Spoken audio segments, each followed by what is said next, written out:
So basically what we're gonna do is I'm gonna start talking about the most, well, let's say common balance debates, or about a few rather common topics such as walls.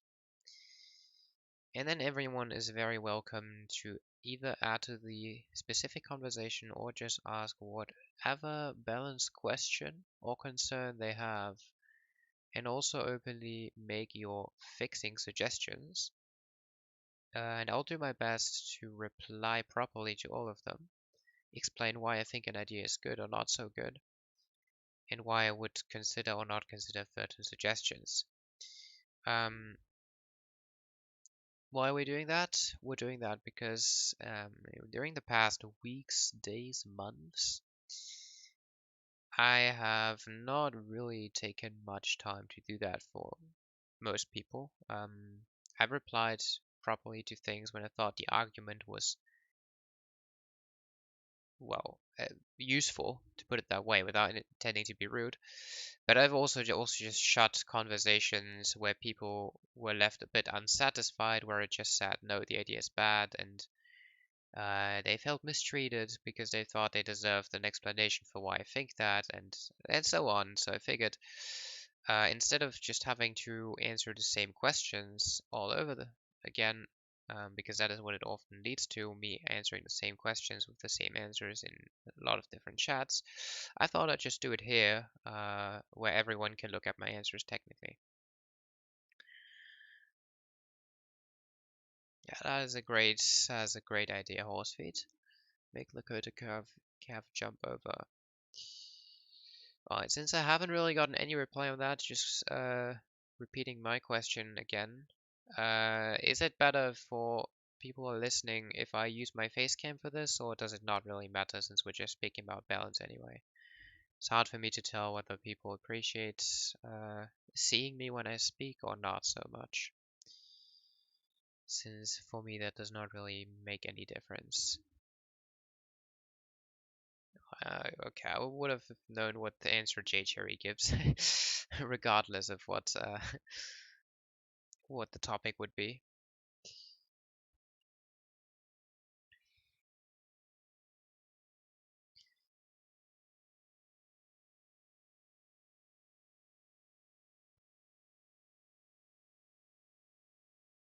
I was originally considering to put some background music, but I have a feeling there is a high chance Isaac would just get some sort of strike because I have no idea what music is allowed and what isn't, so we'll just not. Which is obviously sad. Music is good, but yeah.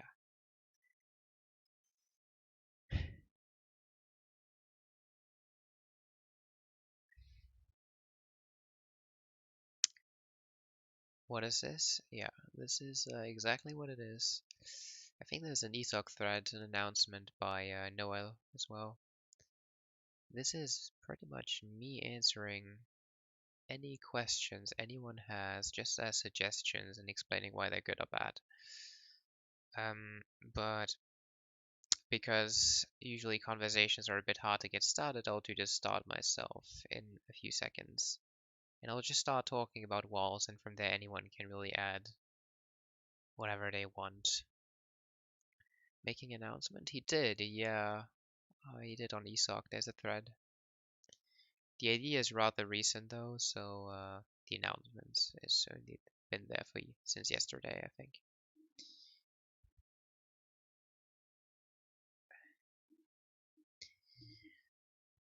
There's a few people here. I'll count on ESOC for having VODs for this. And I'll just open with the walls. Beginning question, why are walls always, and probably always have been, and maybe always will be, a controversial topic? First of all, a majority of players has not used many walls in their games, I would say. And over the past years, walls have become a little more prominent due to certain players using them a lot. And that has led to a lot of people disliking walls as well, as they do not only change the pace of the game, but allow certain types of playstyles that a majority of people consider boring or annoying, or all the things that you get called after a game if you were the one using those walls. So let's begin with, why would a person want to use walls in the first place? And why would a person dislike being against walls? So what do walls do? If you use walls smartly, and smartly is a very important word, as you can use walls in many ways, but smartly is what matters. Walls would probably either protect something you have, which especially in the beginning of the game is likely to be your eco or possibly your resources.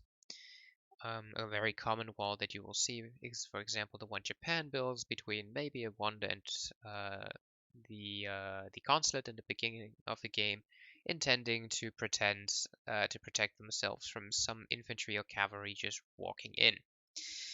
That is probably the most obvious wall and most likely a very accepted wall as well. It becomes a little more complex when you add walls further than that, where you try to cover certain regions of the map, not always specifically to just protect an area, but maybe also to just reduce the area of attack that you give your opponent. What do I mean by that? Imagine you have a full map, and if you were to draw an entire wall across the map, you would close it. If, however, you just build a segment of wall on the left of the map and another segment on the right, but leave the middle open, you give your opponent the possibility to just go through the middle without having to siege walls, which a lot of opponents will gladly do, and that would be reducing the area of, well, possible incoming damage. A technique that I think is a bit underused, but may also be hard to come up with.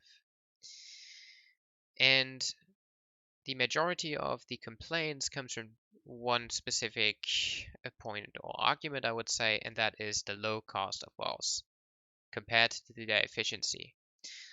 Early walls have 1500 HP, and they cost 5 wood, which is not a lot. And they build pretty fast, and they block pathing immediately. And the problem is probably not seeing a single wall that you can still siege if you made a lot of musk, a pike, or even have your 2 falcons. The problem starts when people start layering walls, layer after layer, 2 layers, 3 layers, and the later the game goes, those walls may be upgraded, and then there's units behind it, and it becomes very annoying. And then people start going a bit crazy.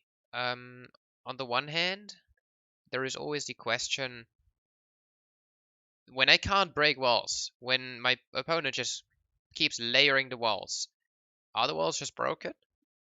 Do we need external help here? Do they need a nerf because I'm unable to beat them? Or do I just not find the way to beat them myself? And I have a split opinion on that.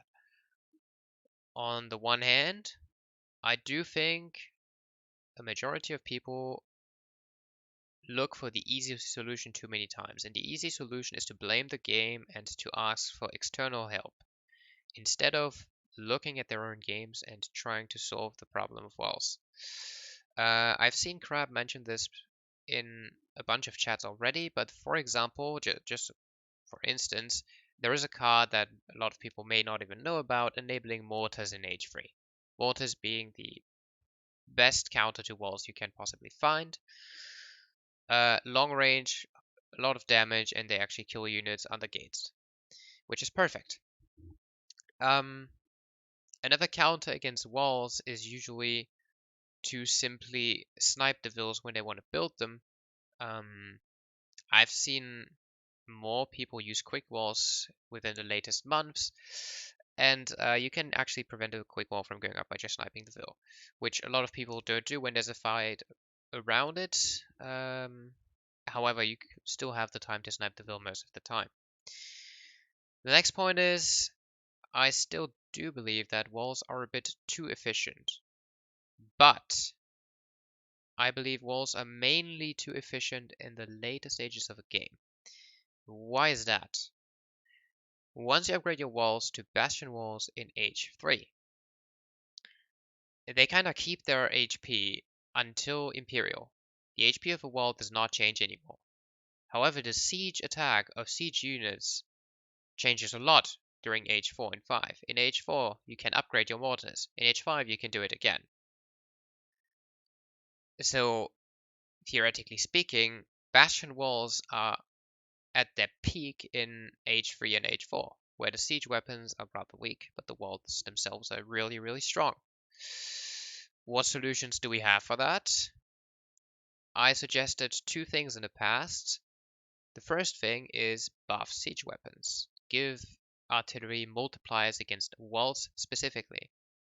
You will see things like flaming arrows have multipliers against buildings. I would add the wall tag additionally and just specifically add something against walls. And the other thing, which is commonly discussed, is the pricing of walls. How much would a wall cost? It should not cost 5 wood. It should just not cost 5 wood. 5 wood is too cheap. It doesn't have to cost 100 either, though. My personal belief is that 10 wood for a wall is more than justified. And that's already a very expensive wall. It could become more expensive even after the Bastion upgrade, and I would be fine with it. But then the Bastion upgrade itself would probably have to be a tiny bit cheaper. However, it is not reasonable for a wall, which I have read in some chats, to cost 20 or 30 wood in the early stages of the game. Those statements are usually made mainly by people who, surprise, surprise, do not wall themselves and hate playing against walls. However, I think walls are a very important aspect of the game. And why is that? That is because walls benefit a certain type of play. Walls benefit players who love to multitask and use units like cav. But perhaps you're a player who prefers to go for slower units, musketeers and artillery, for example, a common composition. However, if you're not allowed to ever build a damn wall, or the wall is just nerfed to the ground so that you can never really afford making it, you're forced to, well, leave that playstyle, even though it is maybe the most efficient way to deal with a certain matchup, or maybe it is your personal preference, but you simply can't do it because you're forced to play the only possible style, which is making goons and fast units to catch raids and raid yourself. And that is something I heavily disagree with. I think you should perfectly be able to wall yourself off if you are able to detect that it is helping you in a certain situation of the game. Walls are never fully for free. You always risk a vill if it's exposed walls. Your opponent does always have the chance to just be waiting for your vill to build it. And in the end, they do cost something. Especially early walls cost you a lot of momentum. Fun fact, I have had a very long debate with Haza a while ago when we were playing British Mirrors. Haza is a big fan of never building a damn wall, or at least not many. And in British Mirrors, he would always go for a lot of musketeers running around. So as soon as I started making a few walls, he would usually end up a bit triggered. However, we did eventually find out, or basically conclude, that making walls seemed to make the game easier. Me and Haz have completely different playstyles with British, and as soon as I was able to get his raids off myself, my win rate went up. And does that mean I'm just a dirty wall lamer? No, I mean, maybe those walls could have been a slightly more expensive, and we're really speaking of typically one layer, but walls just complement a certain playstyle, and if they lead to you winning a game strategically, I don't think that is a thing you want to be nerfing to the ground.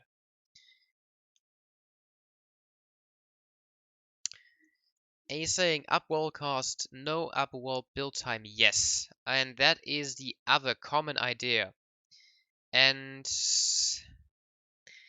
for those who don't know, the wall build time does go up as soon as you um, as you develop bastion walls, as you upgrade bastion walls. It goes up at 20%. And I think you can't really do both. You can't upgrade the cost and the build time.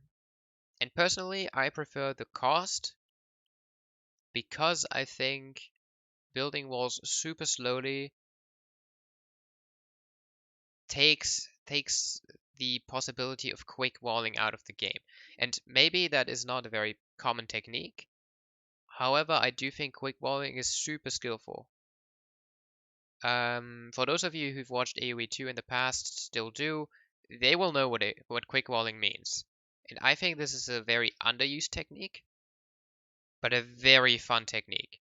Like if you're able to have the reflexes of pulling a villager in front of, for example, your skirms and go for a quick segment that is not siege down in half a second because it takes 50 seconds to build, then you've just deserved. You absolutely deserve to not get wrecked by that cav. And that's why I personally prefer the make walls is tiny bit more expensive. Well, by tiny bit, I mean I speak of twicing their cost, but still, 10 wood instead of 5 wood is probably not much of a big deal. That is why I personally prefer the idea of upgrading their cost and not the build time. Okay, now I see the comment that I've been waiting for, the wall build limit. Now let me explain why a wall build limit is not a smart idea. And that is very simply explained with the type of different scenarios we have. We have 1v1s, 2v2s, 3v3s, 4v4s, and what changes? The map size. What also changes is who you play with. Are you having a teammate? Are you the better player? Do you have to play for your teammate as well? Do you have to help them? Do you have to make decisions for them? Especially in, let's say, deathmatch, treaty, and long-term or late game supremacy games, you will tend to build more walls, as it is just more effective to secure yourself from constant raiding than having to watch the minimap like a moron. And having a wall build limit, it just wouldn't really make sense. Walls, I mean, you can destroy single segments of walls and make the entire wall useless by that. And for those who've already noticed, rebuilding a wall is not really as easy as it seems. DE has a few bugs there. So if you say the wall limit would be, I don't know, 50 in a 1v1, 100 in a 2v2, and 150 in a 3v3, that still wouldn't make sense, as not every civ has the same need for walls. A civ that is very aggressive and cav heavy is going to say, nice, I want a low wall limit because I know my opponent can't afford more than one layer on each side and that benefits me. While the defensive civ in the matchup is going to say, wow, I'm pretty fucked actually.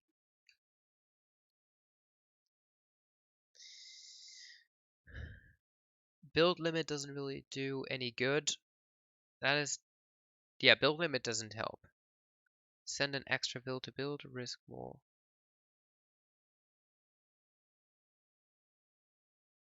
Yeah, that's the other thing. When you build walls, your eco is technically idle, right? Your will can't gather. Now if you want to up the wall build time, the question is probably about how much. If we're talking about 5 to 10%, then I most likely do not have much to complain about. 5 to 10% is not that much. If you're speaking of a solid 30%, then I would definitely have to disagree, as that is ruining the idea of the quick wall that I mentioned before. Keep in mind that a quick wall only works as a quick wall because you can't immediately kill it. You could if you had a cannon. If you have a high siege weapon, they can delete a wall while being built. If it's just cav, you would be very glad for it to not immediately shred you. Which is still the case if it's one will, so you would probably need a couple of vills for those quick walls anyway. Thanks, Ace. Maybe I should ignore your comments from here. I want couriers that are 7% weaker. I don't know what to do of that comment. Is that it's supposed to be troll? Or is that supposed to be serious? I want to know if that's troll serious, and if it's serious, I'll reply because 7% seems very random, especially in the current debate. If it's serious, I'll reply to it either way. Too quick, all the point is to obstruct as long as the foundation goes down. Wall build time won't affect body blocking too badly. The wall still alter pathing. Yeah, but half built walls are sieged down them a lot quicker. Units have multipliers against those, right?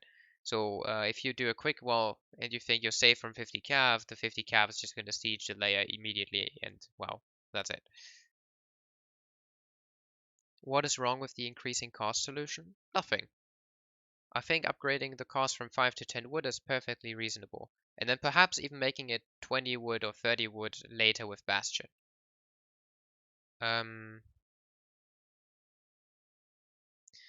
The other thing that I forgot to mention earlier, because I did open the point, was that I do think we could have something like shadow attacking walls with the Bastion upgrade, so that they would have less HP in H3, more in H4, and the 7500 that we all know in H5.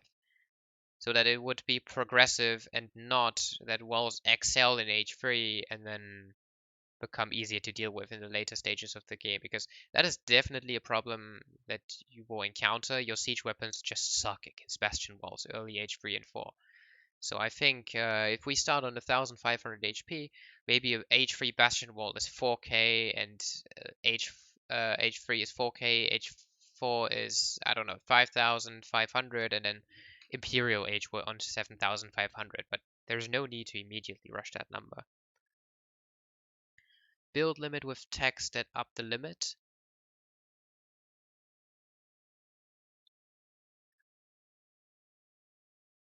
What is your pro argument for build limit? What do you want to achieve with build limit? What is the scenario that you want to avoid is my question here.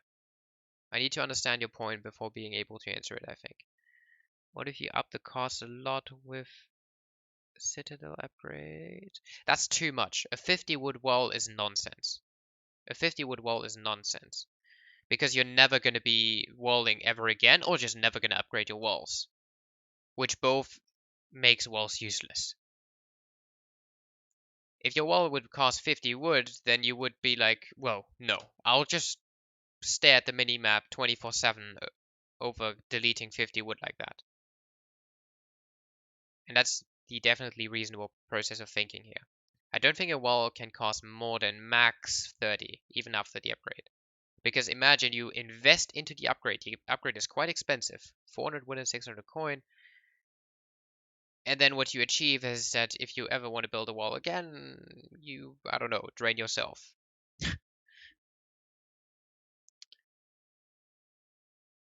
Should save you from 5 cav, not 50. Yeah, the 50 cav was a bad example. Yes, 50 cav is just gonna wreck you either way. You need some type of protection. What's wrong with exponential increasing walls? Nothing. That's the idea I just explained, right? I think that's a good idea. The H2 walls shouldn't be an issue, really. Exactly. Just maybe slightly more expensive, so they're not too spammable. I don't think anyone can really be mad at a good strategic wall. Where people get mad is most likely if people start, as previously mentioned, layering walls, right? They put a second, a third, a fourth, a fifth, and just try to boom behind it with a civ with many TCs, for example, port. That is considered annoying. And I will agree with Crab that there is the need to adapt to such thing. Because just keep in mind, the person who spends all the vills and wood on walls and walling and walling and walling is investing resources that you could simply invest in a boom. Now, the counter argument could be that the civ walling is so much better at booming that they just still benefit from it. So if we just increase the wood cost by a bit further, the investment of having 5 layers of wall should never be worth it. To be honest, I've never seen anyone do that anyway. I don't think there is. I mean, longbows or yumis behind walls is kind of a rolling meme and is quite annoying. It has counters though. Market best quick wall. Nice. Are walls an urgent balance issue at the moment? Personally, I do not think so, but I keep seeing conversations about them. And that's why I wanted to pick up the topic, because I often see, let's say, mid-range level players complaining about walls, and a very general problem that we have at low and mid-range most, top level sometimes too, to be honest, is the order of things. A good mindset would be when you lose to something to think first, rewatch the game, what did I do wrong, where could I have won? And then, if it's really something as broken as, for example, Swedish hacker pills, to say, okay, I need external help, please fix. Unfortunately, that process is switched up since a long time in a lot of minds. A lot of people do it the other way around. They say, I just lost a game, that's impossible, I'm the best player, I need a fix. This doesn't work. And perhaps that might just be momentum rage. Okay, we're all emotional. We're all unhappy after losing. We will flame something. That's okay. But as soon as that person complaining is a streamer, a lot of other people will pick up the opinion, ignoring that it might just be a rage moment. And then an hour later, the person is like, "Yeah, well, I just played bad." A lot of people would just pick up the opinion and repeat it elsewhere. Yeah, walls are OP, walls are OP, walls are OP, and suddenly a lot of people think walls are OP. Mostly when those people follow the opinion of a streamer. Those people might not even have faced the same issue yet. And if they ever do, they will definitely prefer complaining about walls because they've seen the streamer do it before them than thinking about a solution. And that is a bit of the problem, okay? I hope you understand what I'm saying. Turtle is supposed to beat Rush. People cry that they're all in fails and blame walls. That's another point. Rushes at top level should rarely, very rarely end a game, right? And the reason for that is that Rush simply, I don't know, shouldn't work if the defense is executed properly. Timings can work, and whenever there's gambling and scouting needed, all those things can work. Yeah, but a classic simple rush where you start sending units into enemy base and keep sending more units is most likely going to fail. Is where you're going down because of him. Carry team. If you have to pay for the tag, it's another way of adding costs without limiting. Well, what tax would we speak about? Would we speak of 50 food so you can build 50 instead of 25 walls? Or are we speaking of 100 coins so you can build 200 walls? Like, what kind of tax would we speak about? However, I still think it is the weakest concept out of the three because I just don't see what you're accomplishing with it. You're basically just telling the civs who prefer defensive playstyle, you need to pay to play your preferred playstyle. If you're not a civ that benefits from raiding and cav, then you have to pay, which just doesn't seem to make much sense to me. Wall nerf is already so good compared. Yeah, exactly. Well, walls have been nerfed in the past, right? Bastion gate cost 6. Yeah, that's true. A gate obviously is expensive. That's another thing. Hey, just joined. Are there any known changes yet? You mean confirmed changes? No. Well, I wouldn't be the one knowing them anyway. This is just a random. Well, this is a discussion that I picked up previously.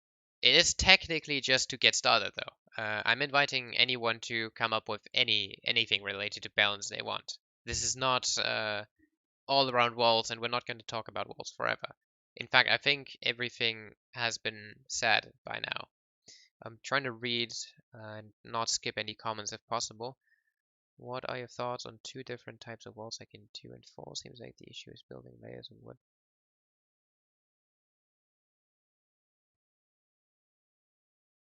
Oh, I get that.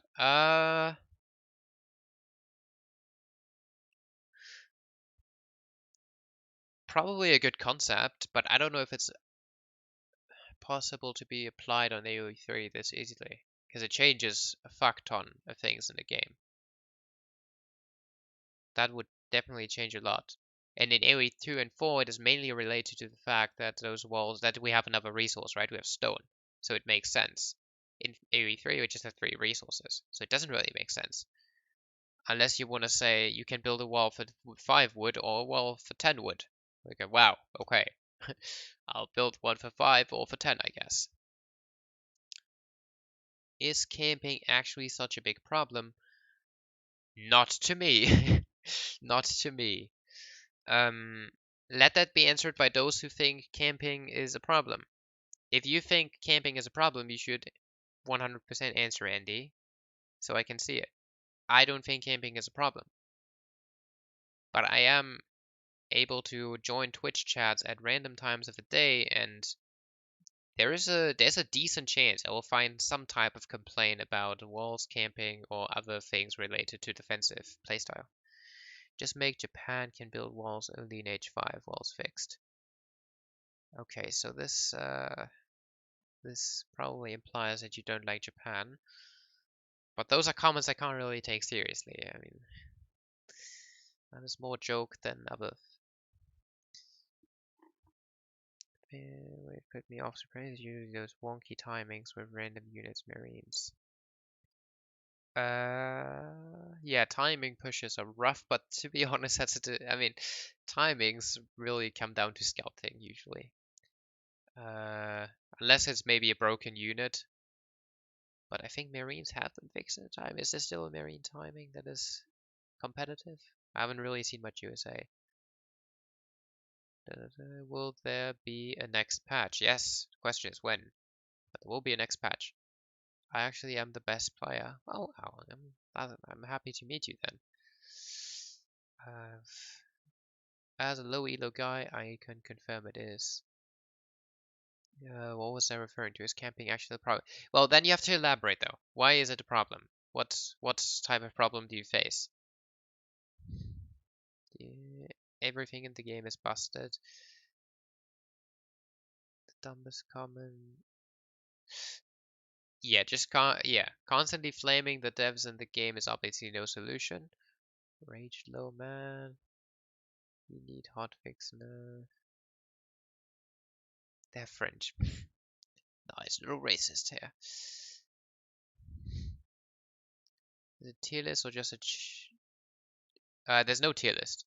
I wouldn't know for what we're making a tier list. This isn't a Lionheart stream. Thoughts on advanced fortifications for normal civs? I don't think for heavy fortification. Well, you think heavy fortifications is the name, right? We're speaking of the same card. We're speaking of heavy. This is what you mean, right? Do I think it's a problem? No. Um, no. Just no. I think the tech is not even, or the card is not even that good technically. However, it is good situationally for a civ like Malta because I assume it upgrades your fixed guns. When you see someone send this card, for me personally, my brain tells me they did not ship a factory, they did not ship units. I'm safe. I'm safe as in they don't have anything to aggress me, and sitting won't benefit them either because there's no eco. So if someone sends in this card, your reaction should technically be to chill. However, if you just run into Frontier or whatever the name is, fortified outposts from there on and just think you have to rush and oh my god, the walls, and then I think your opponent just made a smart play by sending that if they can read you this well. I don't think the card is a problem.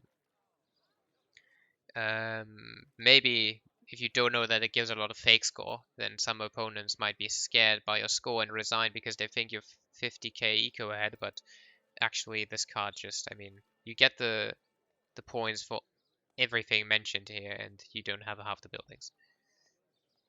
Are we really talking about giving walls build limit? No. Build limit definitely weakest fix. Yes, I agree. When Italy came out, I thought advanced fort card would give me like 6 vills. Huh? What? I'm confused by that one. Rushing is a playstyle too. If it isn't viable at top level because defending is too easy, then that's an issue. We'll lose plays because of it. Not really. Rushing is a playstyle, but it's very situational. See, there is certain civs that are commonly better at rushing than others, right? Um, However, I disagree with the thought that a rush should be undefendable. With perfect play, in which is that is the assumption in the back of your head, a rush should never be able to succeed.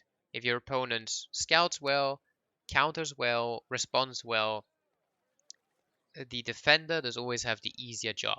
Now, we're all human, so someone is always going to blunder. There's a lot of successful rushes overall, I'd say. But at top level, the rate of successful rushing, and successful could even mean just getting a decisive eco lead by idling or something, is significantly lower. But imagine if, let's say, Russia, Aztec, and I don't know, some other rush shifts, free rush shifts, had some unkillable rush. The rush has an 80, 90% win rate. Then what's the point of playing anything else? If you can end the game within 8 or 10 minutes, what's the point of playing anything else? And that's why a rush should never be undefendable. If limit is your concern, just give walls a build radius so you can't layer as effectively. That's actually something I did think about not long ago, and I think it's bad because sometimes you might actually need that technique, even if it is just because of DE bugs. For those who don't know, if a segment is killed in the middle of the wall, you can't just replace that segment. It bugs out. You kind of have to place it awkwardly behind, or you will have a gap. And then I think it is also extremely skillful that if there is, for example, 50 Landsknechts sieging down your wall, and that can even be less, right? That can be a supremacy amount, I don't care, it's just an example. Then it is very skillful if you're able to quickly pull like 10 vills and buy more time by laying down a wall between your factory and those Landsknechts, for example. So I don't think you should completely deny that option. I think it makes cheese more powerful, and I think cheese should just stay cheese and not the competitive answer to everything.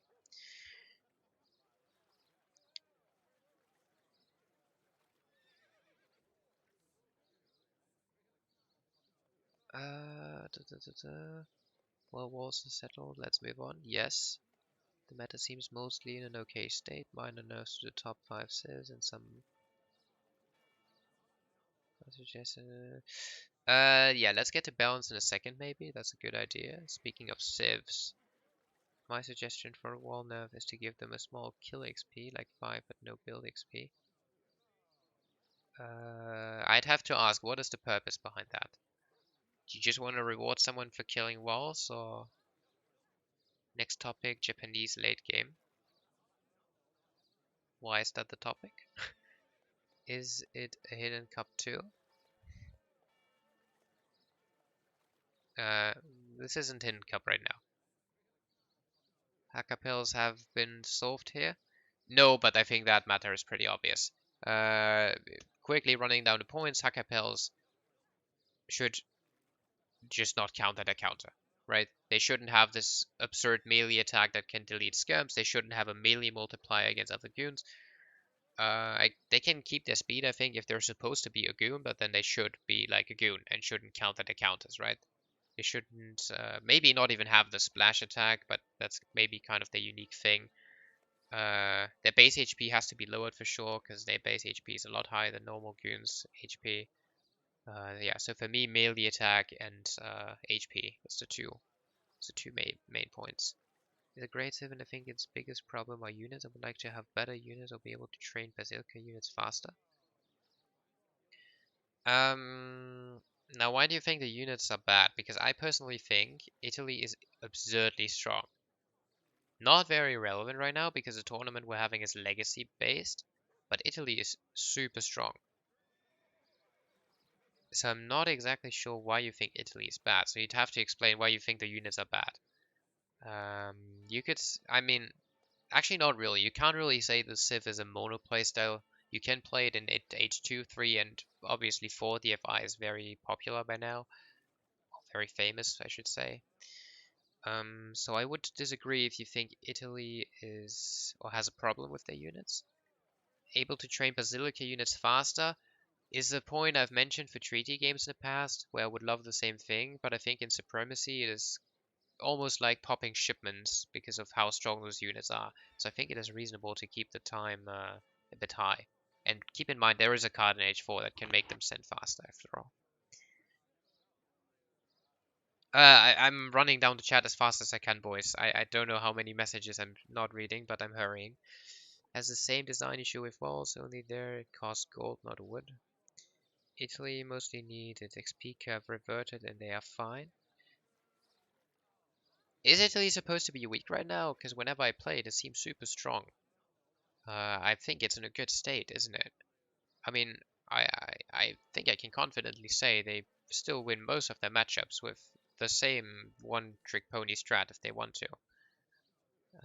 I've played them recently and I did not really notice much of an XP difference. Maybe I did have one shipment less in H4, I don't really know.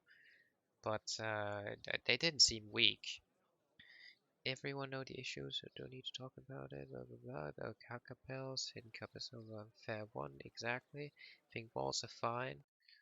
Yeah, I mean they probably need a slight adaptations as previously mentioned, but they definitely don't need the crazy nerfs. What's the worst civ at the moment? Most likely Russia, I think. On top of my head, I'd say Russia. Russia just, I don't know, Russia just sucks. Seems to hate defensive play because in this objective experience, your results are so polarized. Mostly either the defensive player gets steamrolled or holds out frustrating the offensive player. Yeah, aggressive. Yeah, the players that play the aggressive styles are usually not intending to play long games, and I think that's where the emotions come out for sure. I agree.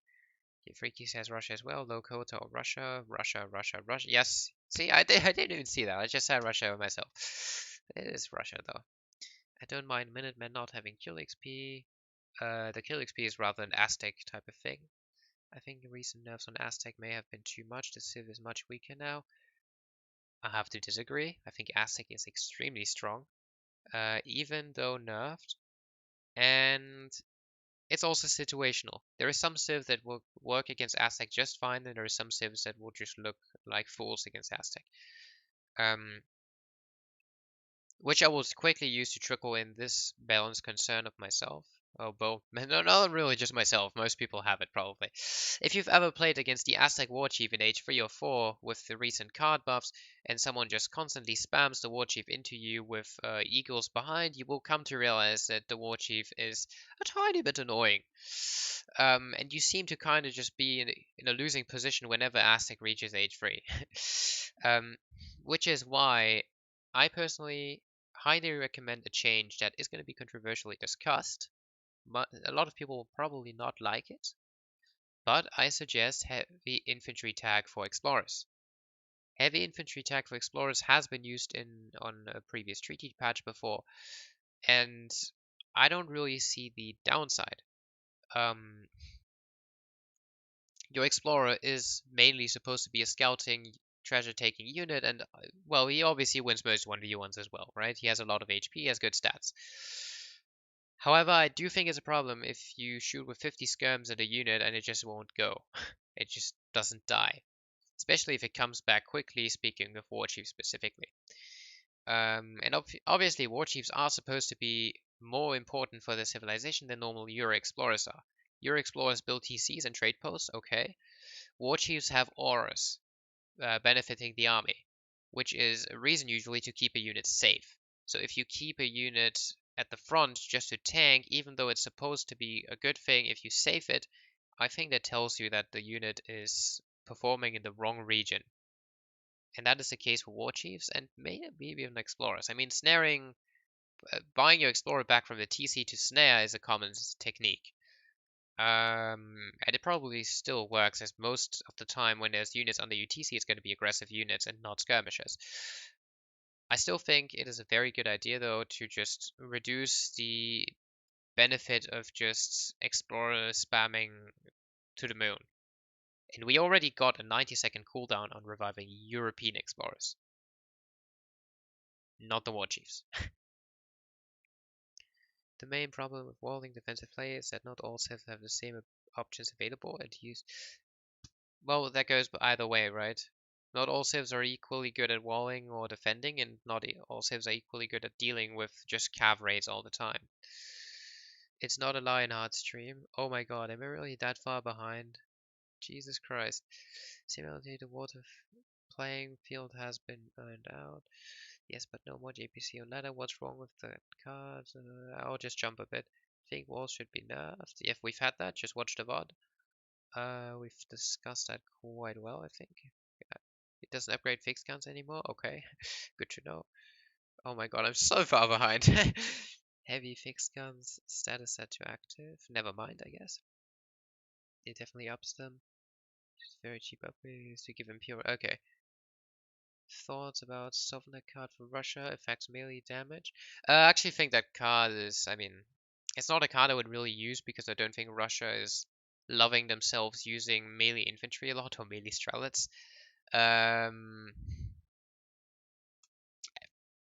Situational maybe. Little troll. Maybe good for treaty for if you help spam a lot. It's not a card I would personally use, but it's not a horrible card. You wouldn't want to double the damage or something on it, I think. It's just there, and if you want, you can use it.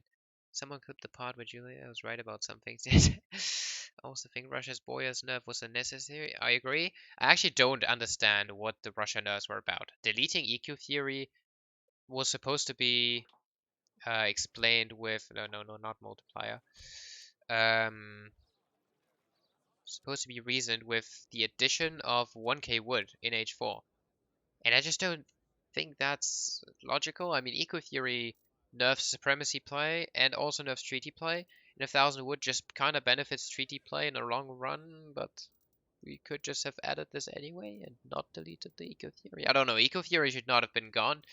And the Boyar's nerf, I don't understand at all either. I mean, I understand that this is a double combat card, theoretically, but keep in mind, you're buffing Strelets, man. 10% of 5 HP is not even 1 HP. So nerfing this on Strelets seems really pointless because it's mainly the Cossacks suffering here and apparently also the Oprishniks. Yeah, I don't know. Russia has already been the weak civ before and they're the weakest right now. Nerfing them just seems pointless. The only thing I can imagine is that Russia has a high win rate at lower elo perhaps. And then I really don't think it's because of Boyas, so that just seems pointless and I would love to revert it.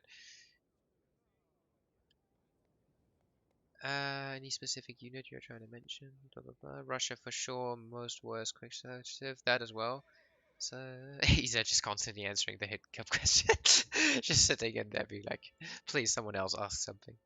Right, no strat should be unbeatable, proper scouting execution should always win. I agree. Africa Rush proved that we're all bad players. Yeah, that is actually a very good point that Ace makes, even though he's intending to be sarcastic as usual, but actually makes a solid point here. African civs definitely displayed what happens when a rush is unbeatable, right? That is what you call frustration, and I think that's a very good point you can bring up to explain why rushes should never be invincible. Day one house or rush, yeah, exactly. But the revolt both seem weaker. Don't know where we're at here. Remember people complaining about Inca Natrush. I don't know where Inca Natrush originally came from. I know the previous nerf was a bit unnecessary. I did experience with the Natrush, and to be honest, after 1 or 2 tries, it actually is held if you just ship a unit shipment, make like 1 batch of units, and pop Minutemen. Like realistically, that's always going to be the native rush. So I'm not exactly sure what people did against it, if they were just trying to boom or something. But I think if you just watched one person stream how they beat a native rush, everyone would have the click in their head and be like, oh yeah, actually, that's I can do that too. Because I don't think it is that complicated. Gonna play. We're not seeing Norwich 8, not seeing rushes so often. Everyone in the Russian trade not realizing that people. Nobody queues with low quota, but we see more low quota games in tournaments, I think. Or at least I've seen quite a bit of low quota being played. Russia has been played a bunch of times too, but mainly because there was no TP maps. Russia, like the tournament right now, the Legacy tournament, will create the wrong belief that certain civs are viable picks in general, which is not the case. A lot of civs are just being picked because there is no TP maps. I miss Ink and Natraj, I always beat it. Nice. Russia's game is focused on starting from behind and forcing mistakes from the opponent. Unless this is going to happen. That's a very nice it's a very nice take. I like it. Mr. Hauser Rush, fun little base defense game. I can't agree. I like cheese, awesome maze. Like, oh my, I am so far behind. I've said this an hour ago. Shite. Try strongly dislike how walls currently are, where you're meant to delete the edges. You just default. Uh, I don't like that one. Pillars have a huge disadvantage, right? They block pathing, they build longer, they cost extra. But I find it a bit shit that sometimes when you siege a segment, the segment next to it won't be destroyed as well, because that's the advantage of a pillar. When you destroy the pillar, both segments die. So I thought about what if we just extend the radius there, that when you siege a segment, the radius is larger, within the segment next to it would get siege as well. I would love to see that, but I think the pillars are just a strategically, like the pillar delete is a strategically necessary thing. I, or just delete pillars entirely. I mean, nobody needs pillars really. But yeah. Da-da-da. Multiple minutes. Guys, you're too fast. I'm trying, okay? Has the game meta for me? I mean, if I just quick reply every message, then we end up in the same complaints as before. Has the game meta for mid elo shifted more to turtling booming? I wouldn't know. I'm not in that elo category. Quick little arrogance check. That would have to be answered by someone who is in that category. I can only tell from the streams I watch, and it doesn't seem to be crazy. Unless Lionheart is trying to be funny again, maybe. Can you make your decks 25 cards getting anxious? Oh, this one is 25. But I think you were referring to French. Jesus, I'm far behind. Spanish having a is producing soldados is much more strong than Mexican soldados. Really bad design. Well, they produced them very slowly. Shouldn't be much of a problem. If the Haka was a strong melee and splash damage in range, the problem was making them goons. Yeah, but I think they're supposed to be goons now. And Russia shouldn't be unfair. They should be difficult enough to then they become a viable option to outplay opponent. But they are. They are. You see Russia do the rushes every game. You see Aztec kind of do rushes. You see India 12 Sepoy. You see aggression. It's not like you don't see aggression. There is definitely aggressive plays, so I don't think that's a valid point, actually. Rushing is there. It's not like no one's rushing, right? I used to be 50%. I don't know where we at, honestly. My Basilica spam battle. How to nerf Brit properly? Uh, Italy is strong. I don't understand. Yeah, Italy is strong. How to nerf Brit? Yeah, that's a difficult one. Brit is super strong. I've seen some people say we should just reduce their starting bills by 1 to nerf the timings. Possible. I won't really say anything about it, but I actually prefer either upping the mana cost by 15, so it should be 150 wood manas, I think, to slow down the timings. Plus, I think manas should have less line of sight. Like the free map hack Brit kinda gets with just spamming manas around is annoying. It's not supposed to be that way. Especially since a unit like Longbow benefits from that line of sight. They can only excel with the range and Longbow aiming as a thing due to the line of sight.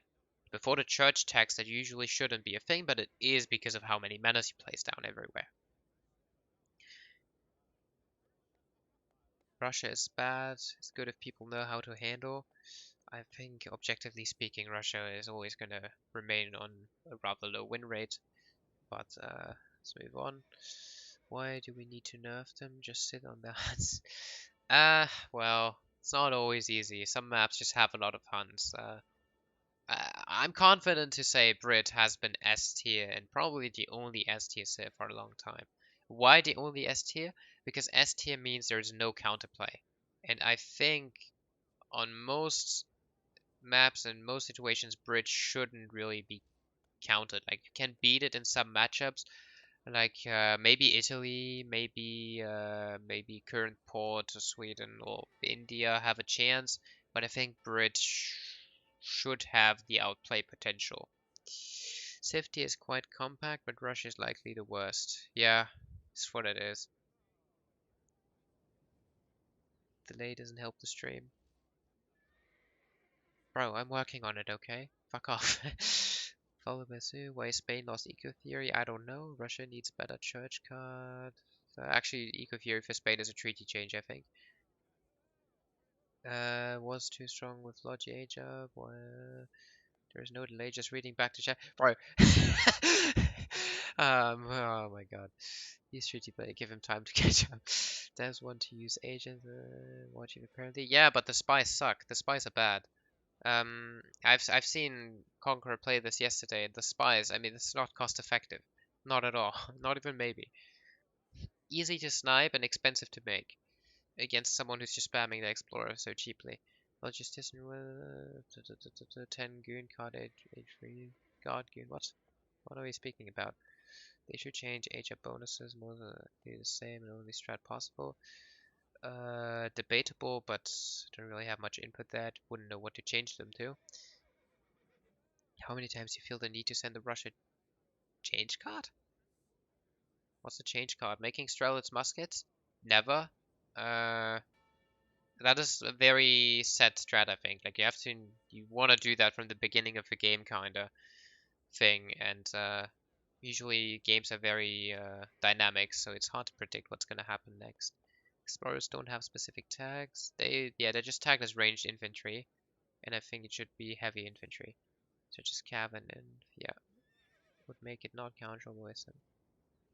Would make it not counterable by some. Would it? No, no. Like the Lakota Explorer, the Africans should stay Cav, of course, because they already get counted by goons. But the European explorers currently only get counted by lances, technically, right? So heavy infantry for them would make sense. Means weak to skirm, but also more resilient versus Nagi? No. No. That's not true. Nagis don't do negative damage against heavy inf. They just do the same damage, right? They have a multi against ranged inf and then a negative against heavy inf to equalize it. Nagis would display the same damage against them. Just saying. Um, Cav is makes Russia S tier. I don't know what we're speaking about. Can raid with Pikey.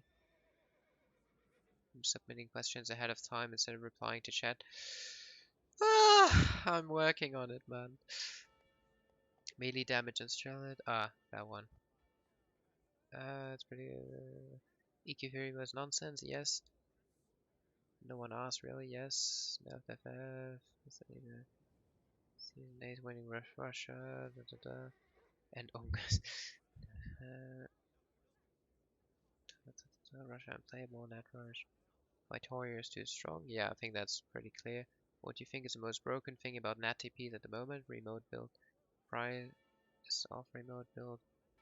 Yeah, remote build I think is what makes the native build super strong right now. Like the line of sight shouldn't be so big in the first place, and then remote build. I mean, it is slow, but it kind of gives you the ability to build so many nats in transition when originally you wouldn't be able to. And then it also gives you the option to just pay 100 food. Like you can pay for 100 food, 100 wood, start the auto build, and just build it with your explorer anyway. So there's literally no need to ever build a NAT TP with 200 wood. It just doesn't make sense. And but to answer that concrete question, what is the most broken out of those? Remote build. For me, remote build. Line of sight is annoying, but not really OP. Remote build itself. Price, yeah, it's the second thing, but obviously remote build itself. I seem to struggle against the new auto. They just have so much tempo. Are they fine? They're definitely not fine. Delis are a broken unit in every way. Which, by the way, is why I think India is so strong as well right now. Because they get upgraded delis at the consulate, right? The delis are better because of the consulate bonus. So India was shadow upgraded with the delis being a thing. No rush balance discussion, not really. A cap rate lets the enemy MD on my way, everything but it. Lionheart. Do we really need the infinite card in H4? I mean, nothing against it, right? What are those scum that? Yeah, that's, well, it's a fun card for treaty. Those are just treaty cards. I mean, who really cares about those of you? The Russian infinite version. High Warriors, Francesco, hello. The infinite tower card's a bit much. Should be just 2 towers. Does anyone really send that? Like, send the 2 towers more than once? I don't know. It's a 500 wood shipment. No game, no. Can this discussion really affect the hotfix? It can change your minds in the first place. It can also affect the hotfix though. Too many Mexican and auto toxic tower spam, right? Priest, zero pop better, max fight, da, da, da. I don't know about the priest. I'll jump a bit so I catch up.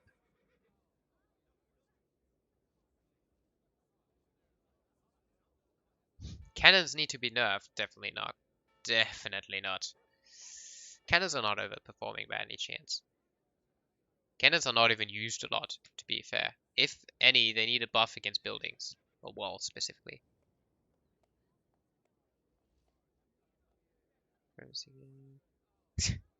Thanks, man. Drummer's OP.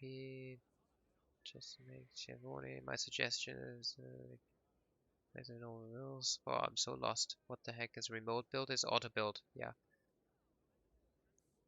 Thanks for the raid.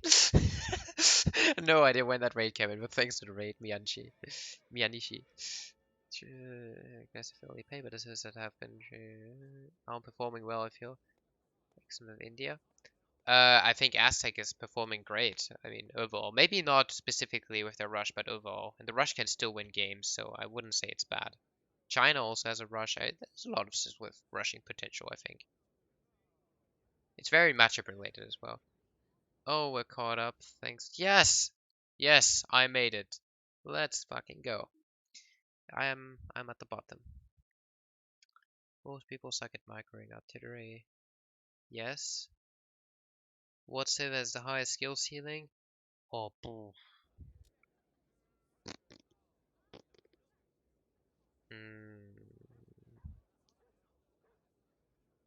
I don't know. You mean what civ? Well, if you master it, the best civ is Brit because it is the best civ. If that is the way you meant the question. If your question was what civ do you benefit the most if you're a good player? I don't know. There's a lot of civs that you can be very good with. Brit is the best civ technically. Funny how the was rippling Jill makes a comment about something in chat 5 minutes.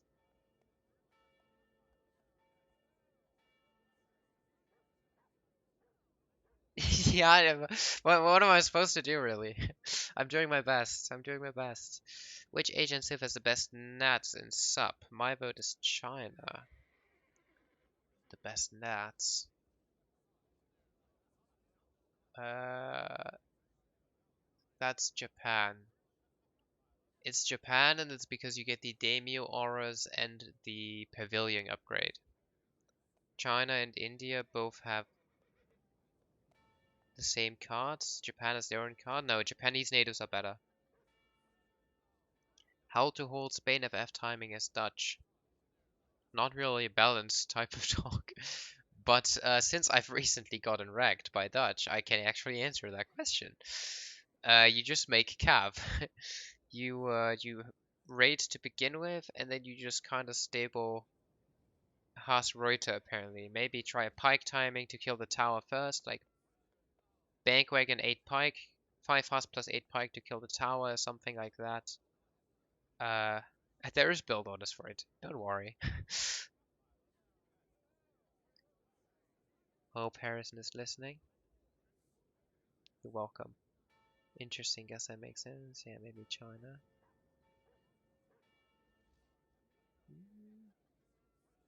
Mm.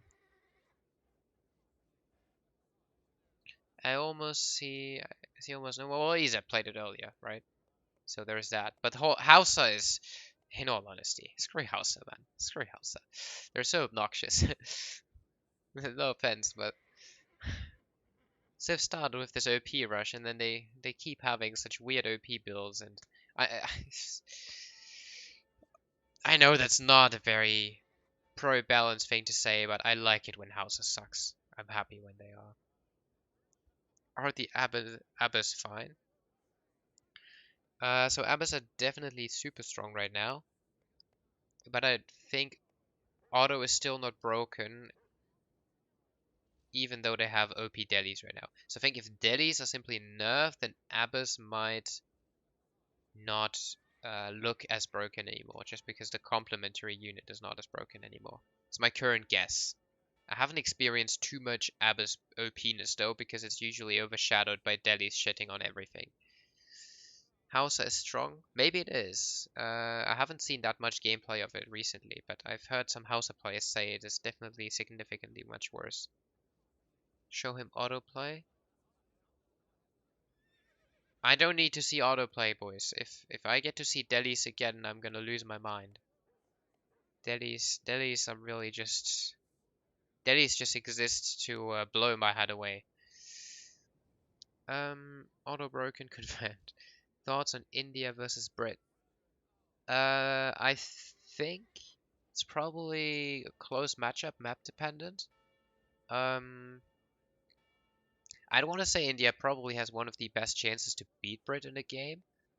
I'd still give Brit the edge overall, though, just because I think Brit can adapt to anything India does.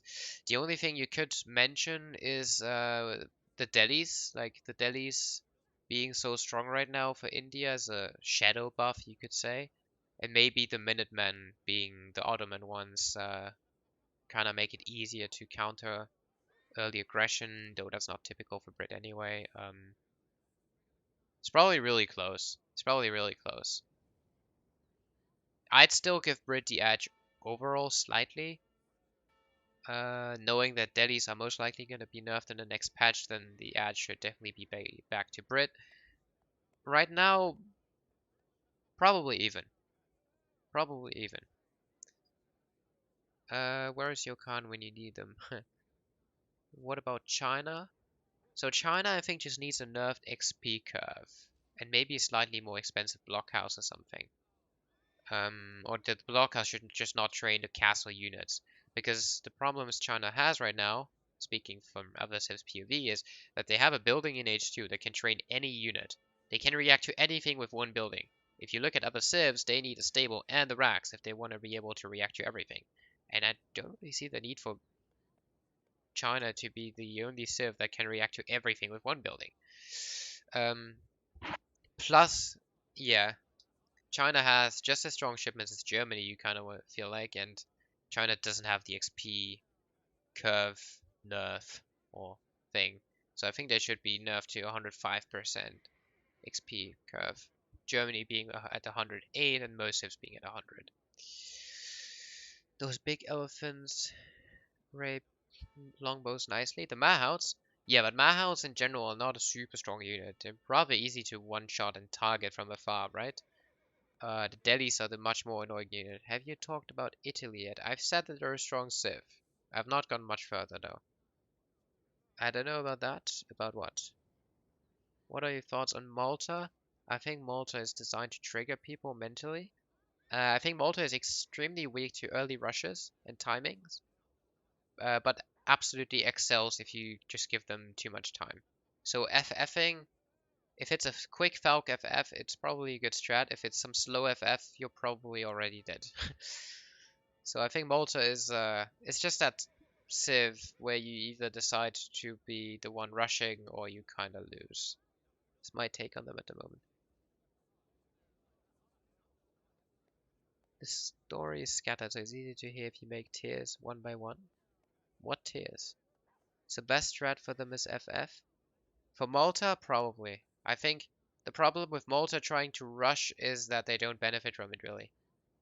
If Malta rushes, they all in because they have to skip the settler wagons, but the settler wagons with winger cord are what makes them so strong. So Malta ideally wants to boom, and Malta always benefits from aging because their cavalry shadow tags. I like Malta in big team. Malta is strong in big team. Is skeptical China's shipments a Germany tier value? Haven't done the math, could be wrong. That's why China doesn't get the same XP curve as Germany. They get a slightly better one. But it has to be nerfed because the reason why China is so good is just their shipments. I mean, China is able to recover from positions in which it shouldn't be able to recover from, and China wins games 100% of the time if the scores are even, which is a problem. The army is just too strong for what it costs. See, most civs are able to go for a 2 or 3 unit composition at the stage of the game in H3, at which China just steamrolls you with 5 different strong units. Cav with range being really good. Manchus or something being super strong. The skirms being, well, just skirms really. Chengdaos being good in the melee fight. Disciples, the monk, and what else you can really throw in. I mean, China just has this death ball type of play. Malta's main problem is expos, it can't do anything.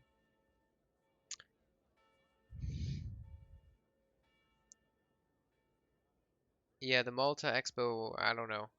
I don't know what to really do about it. Maybe just nerf their upgrade cards to 10% down from 15, like the combat in H3 and the H2 cards. It's the best I can come up with. I feel personally vindicated.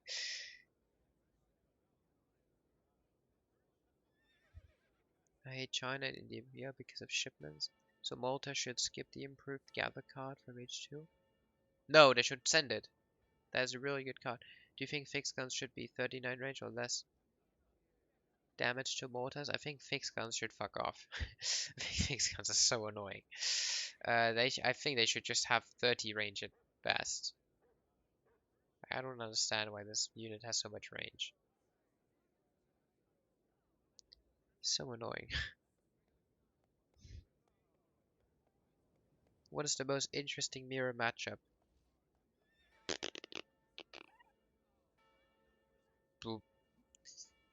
I don't know. French? French mirror is fun, I think. I don't know. I don't know.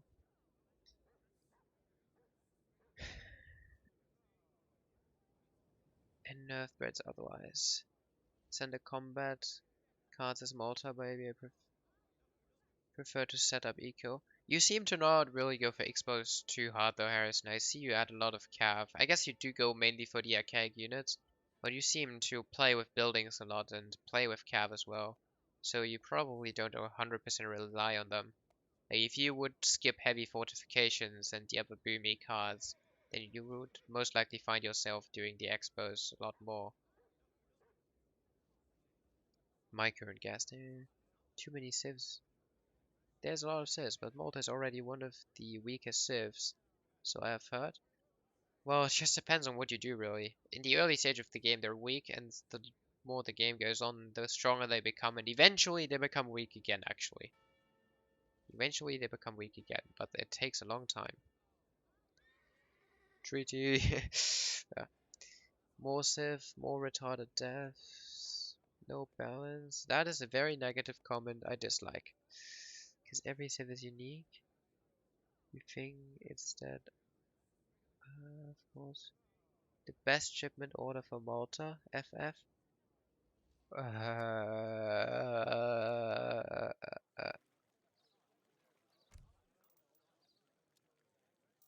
1, 2, 3, 4.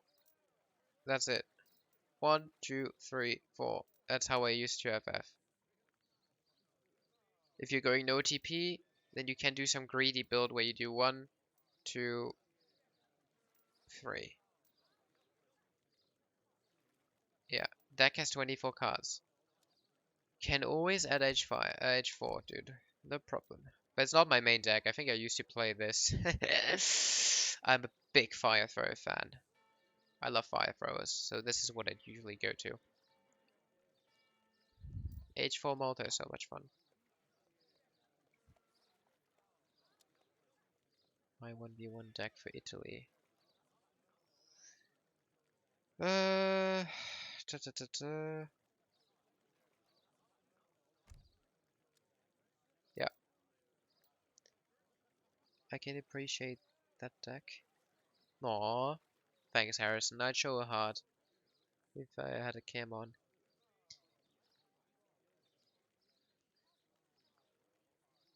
What do you think about the flamethrower card for? For what? FT? What's FT? Thoughts on 2 church card? I don't know. That was a weird card. I send it in treaty. I don't know if you should send it in sub. No, you shouldn't send it in sub. You shouldn't. What do you think about the flamethrower card? Oh, well, flamethrower is absolutely broken for those who don't know. As soon as you hit H4, for those who actually haven't faced that yet, fire throwers on this rocket card are absolutely nuts. They delete skirms, they delete goons, they delete infantry at range. It's crazy. I love it. It's the only unit you spam in treaty with, well, some complementary stuff to save yourself from cap, but that's how you play the damn game if you want to frustrate someone and have fun. Do you have a how the native rush deck? I do not, because with Howder there is a rush possible, but not. I don't think a native rush. I mean, you can always enforce it, I guess. I don't know what cards they have. Do they have? So this is my classic deck. So what do we have? I guess you can always send native treaties and native shit if you want to go nats heavy, but I don't think it's the best thing. I think that rushing is better if you do it naturally. Euro nat rush got much worse. That is also true. Fire throw is an anti-cav, yes. Use a close range attack. Oh, that one. I use it in treaty. I don't think it's a very good supremacy card though. Well, it's not horrible, but you would prioritize other stuff. Usually when that card comes into play, it's because of a lack of micro, in all honesty.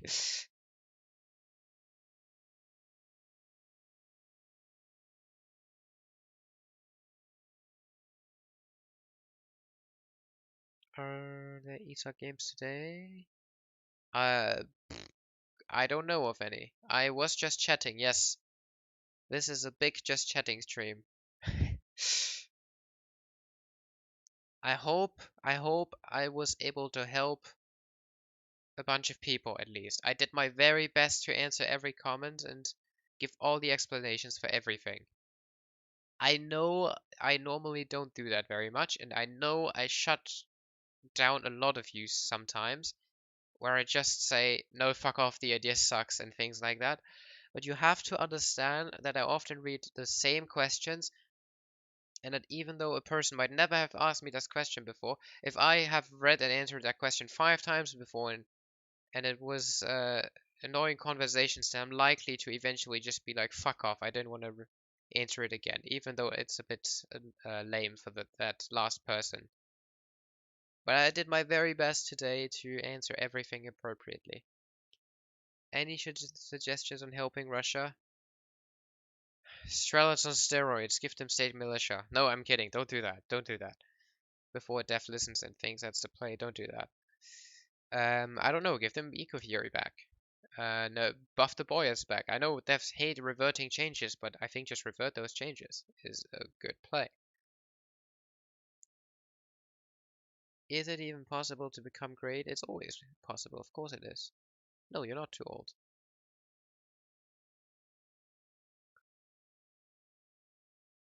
It's all a question of mindset. Well, if you tell yourself it's impossible because you're too old, then it is a self-fulfilling prophecy, I assure you. But as long as you believe it's possible, it's possible.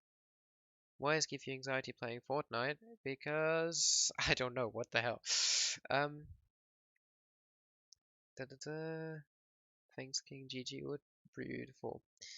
Yeah, never too old. You can be age 44 like me and still be Julian.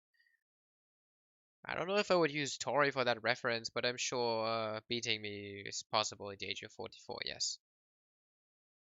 Put Morgan Black on Fortnite. um, some of us go to the dark side. Right, spend on this game. You get fast reactions. Well, RTS is usually not the game where you need the fastest reactions, but you should have good reactions, I guess, yeah. Have you done a sub tier list recently? I haven't. Uh, Wait, actually I have. Just don't know where it is. Maybe I can pull it out and upset some people. Um, what was it?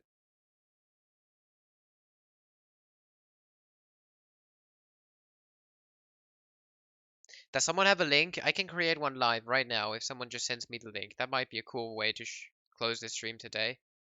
Um, if someone has a link, I'll create one quickly.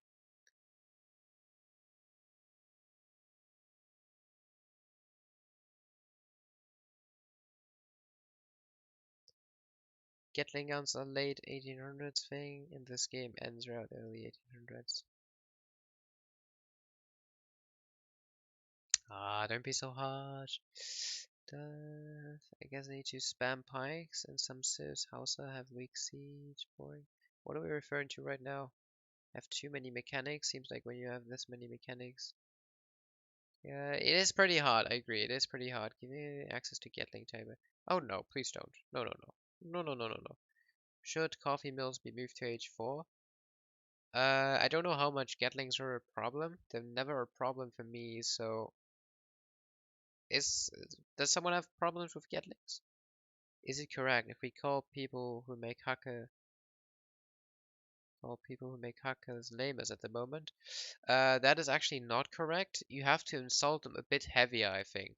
Like if you just give them those weak names, such as lamer, which people are called for so many different things, you don't make them feel specifically bad for their horrible type of personality.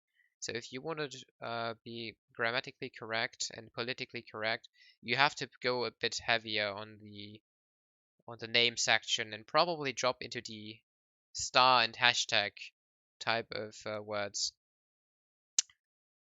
Yeah, someone share that link. Yeah, go for it. Game mode tier lists. Treaty, then Deathmatch. No, actually, no, Deathmatch is not even game mode, my bad. Supremacy, I'm kidding. I don't know, it's just personal preference. Swedish players, look out. Absolutely, look out. I think that's the latest one. What? Where? What? You have to be hard on time period, start adding. Do you think Russia nerf in AOE was political because of what is going? No, no, no. That's bullshit. Don't think so. Beauty, few walls and good decisions. Look at Kainisi. Yeah, Kainisi has certain strengths and certain other weaknesses, but we're also definitely in the positives for him. Doing an outlaw tier list would be funny. They're all trash. Good night. Realistic. Did the link not send? I put it in twice. No, just send it to me in DMs. Maybe links are just not possible here. Send it to me in DMs.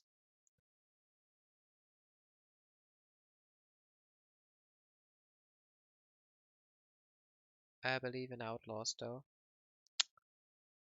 Right. Hello? You can click on my name and just DM it to me. Click on my name and press chat. Do it. It's not that hard. Okay, there we go. Oh, whoa, whoa, whoa, whoa, whoa. What's going on here? What's going on here? Wait, why is this window so big in the first place? Might have to adapt this a little bit. Find the, oh, whoa, what is this? Okay, we're just gonna go switch this around, I guess. Alright, so I want to put Brit at the top, as previously mentioned, for obvious reasons. I will put Sweden at S for the moment, because hackapels are just so broken. I will put China in A for obvious reasons. China kind of being a superpower themselves right now, but it's not absolutely uncounterable. There are civs like, well, Sweden, Brit, Mexico that can hold up to it. And that's the reason why I'll put it at A, because S for me means there's no, I'll just put these down quickly to not irritate, means there's just no weakness, nothing to do about it. Another A tier civ for sure right now is Ottoman. Ottoman with the Delhis being too strong, the Abbas being good, and a lot of viable builds. Ottoman belongs in A for me. Russia obviously belongs technically further below, but we only have D, so we'll just leave it in D. Ba, ba, ba, ba, ba, ba. Yeah, we definitely want India in A. India also super strong civ in general, and with the Delhis being added and the Ottoman Minutemen just really, really solid right now. Yeah, performs really well in most matchups. Ports, and I know some people hate me for putting them only A and not S, but I think ports are just A for a 1v1 list right now, S in team. Maybe we're putting it in S just for the in total for supremacy, team included. In a 1v1, I would drop it down to A, however, just due to the fact that a civ like China immediately counters it. A civ like Brit immediately shreds it. Sweden shreds it. Actually, it's an A. It's an A because it loses to the S civs. These two civs shred port. So port is an A. Inca is a king of lame, but I don't think technically speaking super strong, so it's a B. Haudenosaunee is an A. Haudenosaunee is super strong themselves, especially on hybrid maps. USA is a B. USA is a good civ, but it's just not as strong as these A tier civs. Like if USA sees China, they're just like, ugh. If they see Euro, they're like, ugh. Right? They're just unhappy with so many things.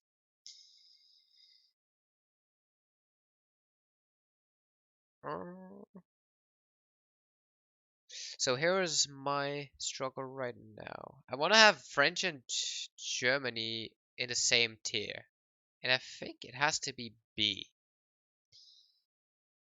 And the reason is I think Otto currently does very good against Germany, and it does very good against French. I think Port right now probably beats French, probably beats Germany, or yeah, with Victorious probably does beat Germany. India, however, struggles, but maybe with the Delhi. You know what? We'll keep it here. We'll keep them in B. Could be an A, but we'll keep them in B. Spain, I think, is in line with French and Germany, so keep them in B as well, even though I know some people will complain. For me personally, they're a B. I think China just beats Spain. I think Auto just beats Spain. Port right now probably beats Spain. India probably beats Spain. Euro probably beats Spain. I think these ships just do it. Mexico, super strong, arguably an A, but I've not seen enough, so it's a B for me. Japan is always a solid B, map dependent, but always a solid B. Ethiopia is definitely a B as well, scaling super hard and lamely, but weak to early rushes. Weak to early rushes, which is why it's a B for me. Italy, 100% an A. Italy is a super strong civ. It's not played a lot at the moment, but it is super strong. Dutch, however, uh, Dutch is a B as well. It's not that far off. It's always a bit map dependent, but Dutch is not significantly worse than all those civs. Dutch can win the games against Japan, against Germany, French, if they play it well. Lakota and Malta. Aztec is 100% a B as well. Why is it a B and not an A? Just because I think it actually loses to a civ like China right now. It loses to a civ like India right now. I just think it loses in more cases, but technically with the Warrior Priest stuff, it has good chances. But I still think it's a B though. Malta. You know what? We'll do it this way. Malta goes to B because Malta definitely can do well in a lot of matchups if it doesn't get rushed. It will put Lakota and Russia in the lowest tier, even though Russia is technically a bit worse, but it's not a full tier worse. So this is going to be my final tier list.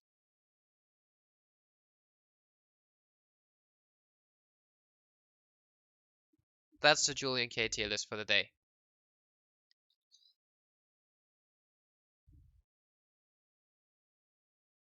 Tells the story of a fairly balanced game right now.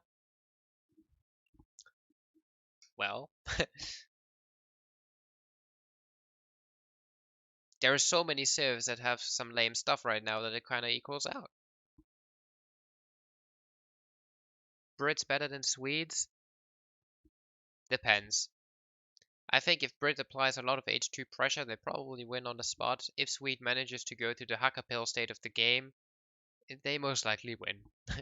But then again, longbows might be a good answer. I don't know. I haven't played that matchup yet.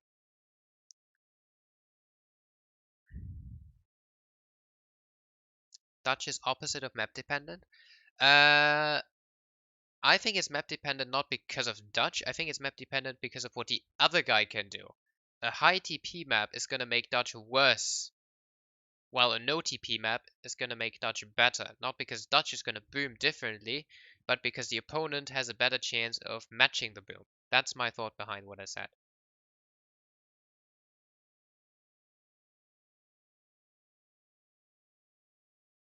Hope Malta falls into A at least. I think it's too weak to the rushes for that. So what do I mean by that? I think a China aggressive rush beats Malta. Brit 100% beats Malta. Sweden probably just wins with Hackapels no matter what. Auto rush probably beats Malta. I don't know if the Sepoy rush beats Malta, but just prolonged H2 play probably wins. Eero all-in rush beats Malta.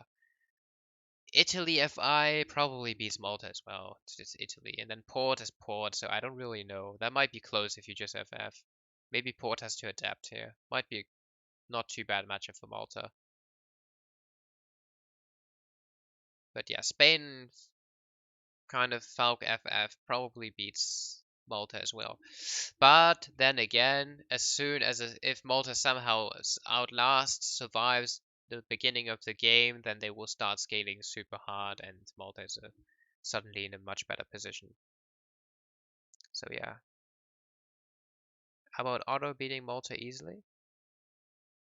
Uh, I think just Delhi plus JN rushing is super efficient.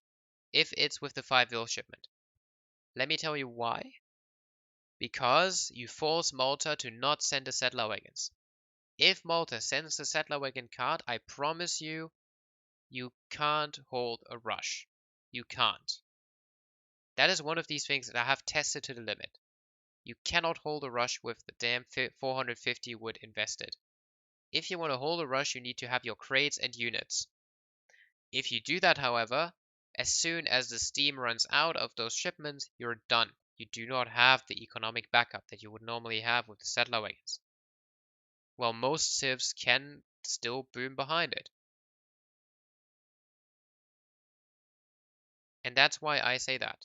You can make depots and walls. If we speak of an H2 early rush, I don't think you can afford much of that. Again, Malta scales very hard, but the early game is vulnerable.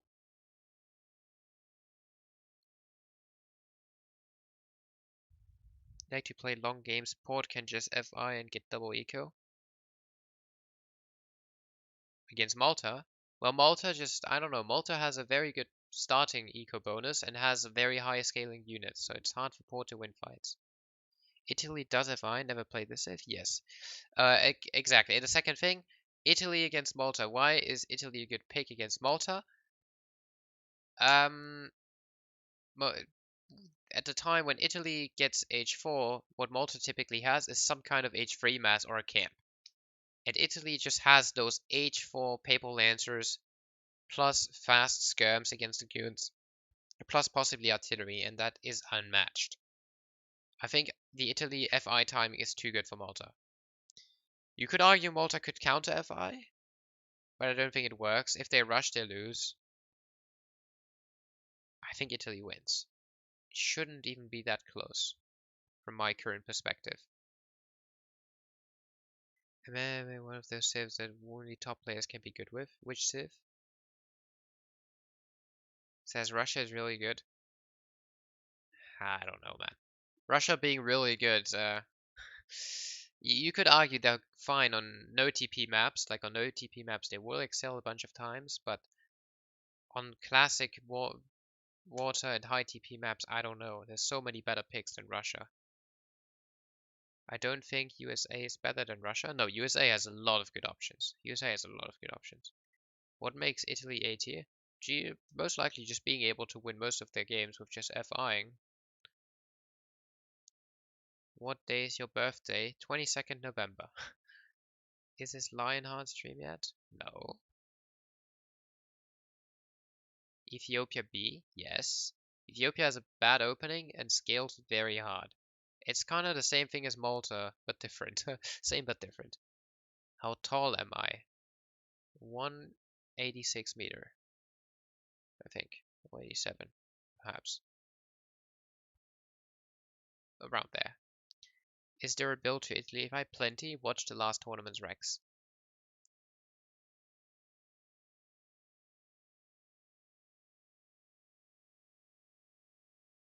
How is Japan higher than Dutch, Germany, etc.? Oh, this is not an order. This is not an everything in B tier is B tier. It's not Germany is the best if it's here and USA is the best B tier if it's here. This is not an order. These are all just kinda even.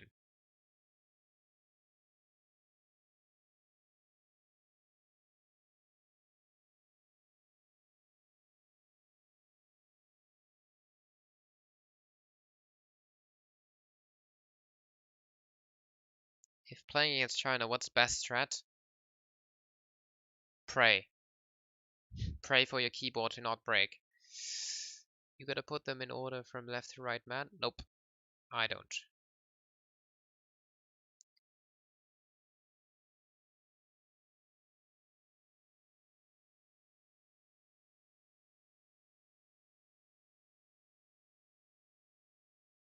SAC in order, have I? No, I don't think that's my actual order, to be honest. Or is it? Maybe it actually is. I don't know. I don't know. If I had to do an order for B, what would it be?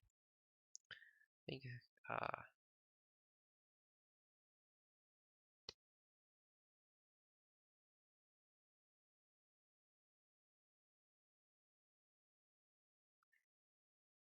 I don't know.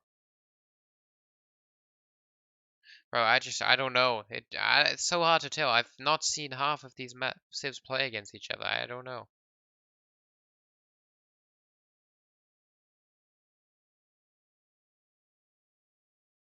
I don't know. Nah, whatever.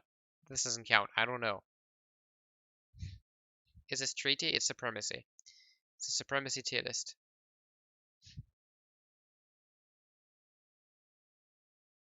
Close square. Yeah, so is Dutch in some matchups. Like Dutch against Japan is really close. Dutch can do fine against those. But Dutch gets wrecked by Ethiopia. Dutch gets wrecked by Mexico. Dutch is close against Aztec. Yeah, it's hard to rank those. It's just all B tier civs. You can't really rank them. It's like a circle. They counter each other. Or to have close games. Don't you think American Gatling spam is lame? No. What would you change about Aztecs? I would make the all explorers heavy infantry. I would make You get kill XP for killing warriors. I would buff the warhut units, nerf the noble hut unit. I would change a lot about Aztec, yeah. Lower the Aranite range resist. Maybe give the melee resist instead. I don't know. Nah, not really. Just not 40% range resist. Like Aranite shouldn't be a main unit, I think. Or just give them the artillery tech. Make them corvable. Oh my god. Imagine if Aranites could get shot by corvs. Jesus. Perfect. Something to micro. Ah, that would be good.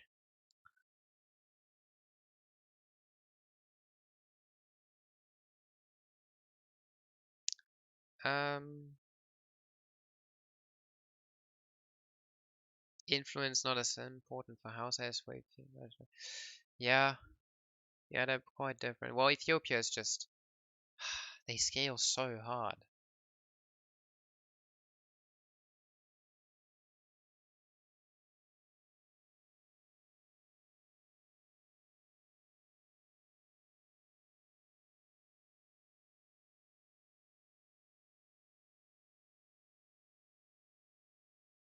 Some matchups are very strat dependent. Yeah, 100%. I think I'm very happy with this overall.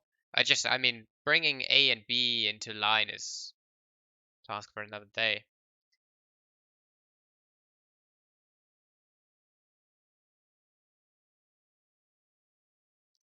Let's see. Play Malta and dodge even more. I'm just a B-tier player, bro. I can do whatever.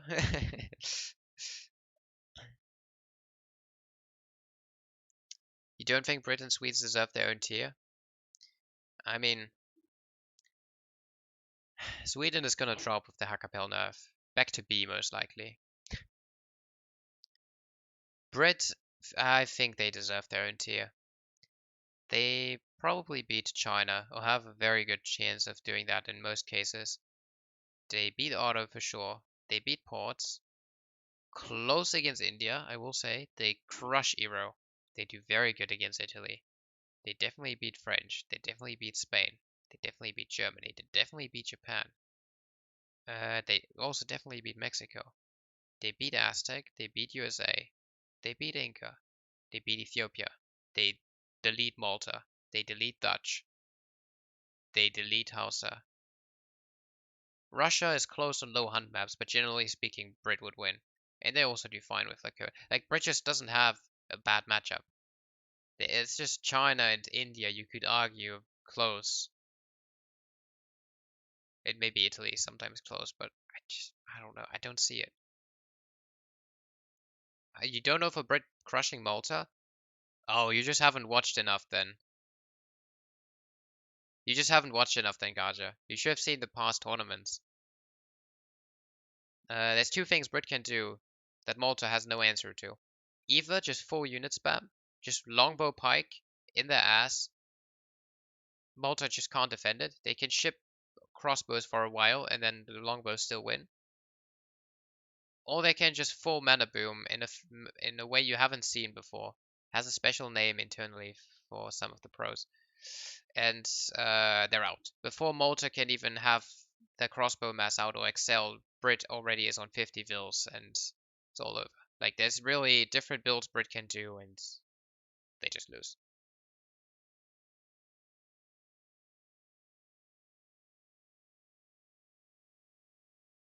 With just 2 racks?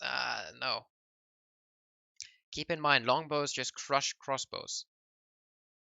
You just make longbows and have a better eco behind. Because Malta can't sustain the production properly if they go for the settler wagons. And if they don't, Brit booms while they fight, and Malta doesn't, so they lose eventually no matter what. Malta can never afford to have a Huss switch in there that is worth fighting pikes. No, no, that's not close. That is not a close matchup. Trust me, I have tested this matchup a lot. I've had so much fun with Breeze practicing in the other tournament before. Like when we practiced some series, we were always having fun trying to counter pick each other's Malta. Like, where's he gonna pick Malta? Can I Brit him just for the lulz? And whenever it worked, it's just over. That's an unwinnable matchup. I promise. I promise.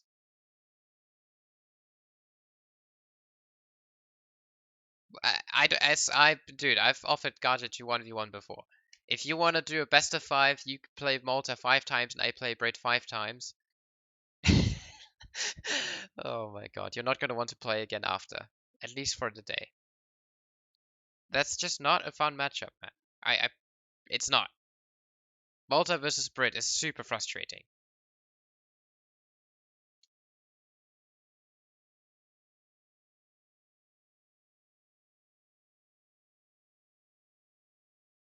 Are you allowed to? No, no, no. That stays secret until the tournament is over. The rework to improve the code was a Sagas tweaks. They don't get the range card. Who did you play Brit versus Malta with? Who did I not? I've pretty sure I've done it with. Well, I've obviously done it with Breeze. I've done it with Haza, me as Malta, because he didn't have the Civ. Who have I played with? Did I play with Ongus? I'm not sure. I might have played with Kainisi, but it's been months now. I'm not sure, but I've played. Well, with Warsword, of course, in tournament. I've also had it with. Who else was it? Someone else played Malta on a map where I played Brit. Same day. Who was that? Frontline? I don't know. I don't know. I've had this matchup a bunch of times.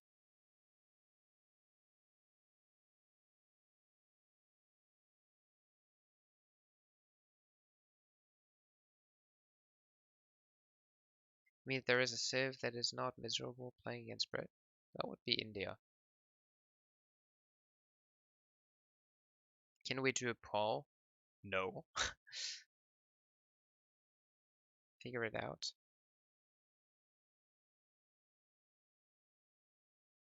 Wonder what makes Sweden S tier. Could it be the Hackapels? I don't know.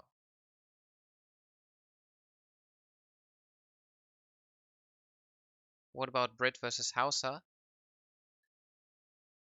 I think Hausa, just like Ethiopia, is a scaling civ. And from my personal experience, if Brit just goes forward tower, forward racks with their pretty fast age up, and just makes units in your ass, you're annoyed as Hausa. You're annoyed. You're forced to ship units, maybe Brit ships units as well, and they just catch you in that unit making game where they boom behind it and you don't. That's my understanding of it.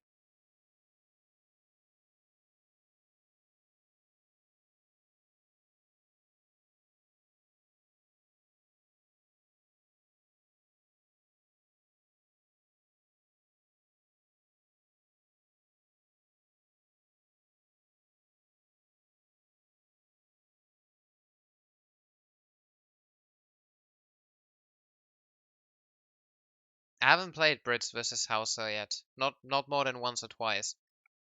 Maybe the Hausa player wasn't that great in those games, but I, if Hausa is all in, they seem to just run out of steam very quickly.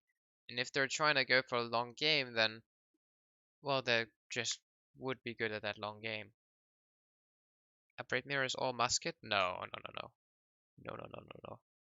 Hakas, you need to micro and doesn't spray down everything.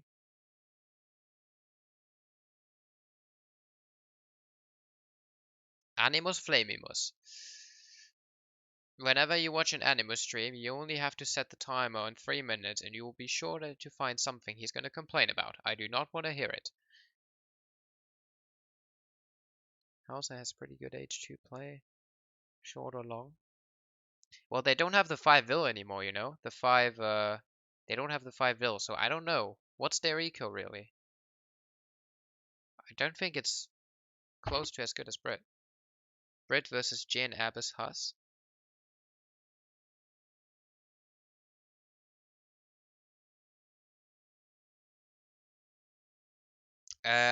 Well, whenever I see that matchup, Brit just wins.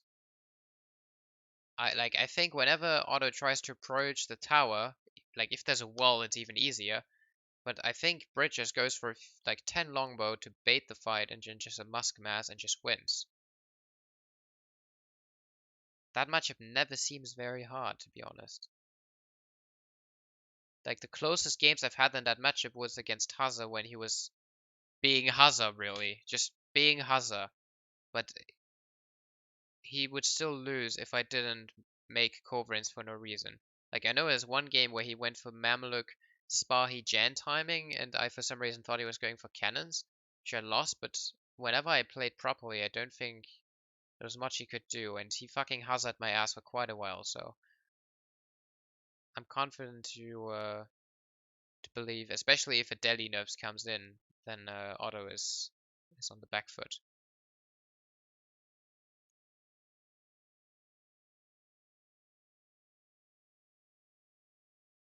Silk Road Rush is pretty durable. Yeah.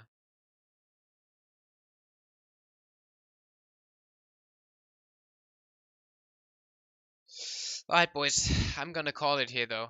This has nearly been 2 hours of me talking, and I'm very exhausted by this. I have come back 30 minutes before I started the stream from work